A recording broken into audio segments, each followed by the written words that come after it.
ತುಂಬಿಕೊಂಡಿರ್ತಕ್ಕಂಥ ಕಾವೇರಿಗೆ ಇವತ್ತು ಬಾಗಿನ ಅರ್ಪಿಸುವಂಥ ಕಾರ್ಯಕ್ರಮ ಕೂಡ ನಡೀತಾ ಇರ್ತಕ್ಕಂಥದ್ದು. ಅಂದರೆ 1979ರಲ್ಲಿ ಅಂದಿನ ಮುಖ್ಯಮಂತ್ರಿ ಆಗಿದ್ದಂಥ ಡಿ ದೇವರಾಜ ಅರಸು ಅವರು ಈ ಒಂದು ಕಾವೇರಿಗೆ ಬಾಗಿನ ಅರ್ಪಿಸುವಂಥ ಕಾರ್ಯಕ್ರಮಕ್ಕೆ ಮುನ್ನುಡಿಯನ್ನು ಬರೆದರು.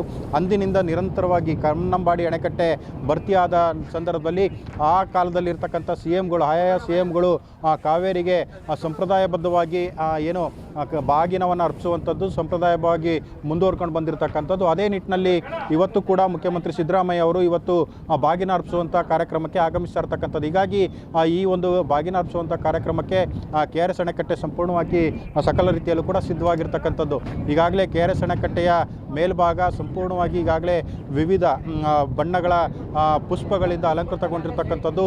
ಇನ್ನು ಅರಿಶಿಣ ಮತ್ತು ಕೆಂಪು ಬಣ್ಣ ಮಿಶ್ರಿತವಾಗಿರ್ತಕ್ಕಂಥ ಕನ್ನಡ ಧ್ವಜ ಈಗಾಗಲೇ ಅಣೆಕಟ್ಟೆಯ ಮೇಲೆ ಎರಡೂ ಬದಿಗಳಲ್ಲೂ ಕೂಡ ರಾರಾಜಿಸ್ತಾ ಇರ್ತಕ್ಕಂಥದ್ದು. ಹೀಗಾಗಿ ಕನ್ನಂಬಾಡಿ ಅಣೆಕಟ್ಟೆ ಈ ಬಾರಿ ಸಂಪೂರ್ಣವಾಗಿ ಕನ್ನಡಮಯಗೊಂಡಿರ್ತಕ್ಕಂಥದ್ದು. ಜೊತೆಗೆ ಹಸಿರು ತೋರಣಗಳಿಂದ ಕಂಗೊಳಿಸ್ತಾ ಇರ್ತಕ್ಕಂಥದ್ದು. ಈಗಾಗಲೇ ಗಣ್ಯರು ಆಗಮಿಸಿರ್ತಕ್ಕಂಥ ಗಣ್ಯರಿಗಾಗಿ ಈಗಾಗಲೇ ರೆಡ್ ಕಾರ್ಪೆಟ್ ಮುಖಾಂತರವಾಗಿ ಕೂಡ ಸ್ವಾಗತವನ್ನು ಕೋರ್ತಾ ಇರ್ತಕ್ಕಂಥದ್ದು. ಅಷ್ಟೇ ಅಲ್ಲ, ಇಲ್ಲಿ ಈ ಬಾಗಿನ ಅರ್ಪಿಸಿದ ನಂತರದಲ್ಲಿ ಕಾವೇರಿ ಮಾತೆಗೆ ಕೆಳಗಿರ್ತಕ್ಕಂಥ ಕಾವೇರಿ ಪ್ರತಿಮೆಗೆ ವಿಶೇಷ ಪೂಜೆಯನ್ನು ಸಲ್ಲಿಸ್ತಕ್ಕಂಥದ್ದು. ಅದಾದ ನಂತರದಲ್ಲಿ ಸಾರ್ವಜನಿಕರ ಸಭೆಯನ್ನು ಉದ್ದೇಶಿಸಿ ವೇದಿಕೆ ಕಾರ್ಯಕ್ರಮದಲ್ಲೂ ಕೂಡ ಪಾಲ್ಗೊಳ್ತಾ ಇರ್ತಕ್ಕಂಥದ್ದು. ಹೀಗಾಗಿ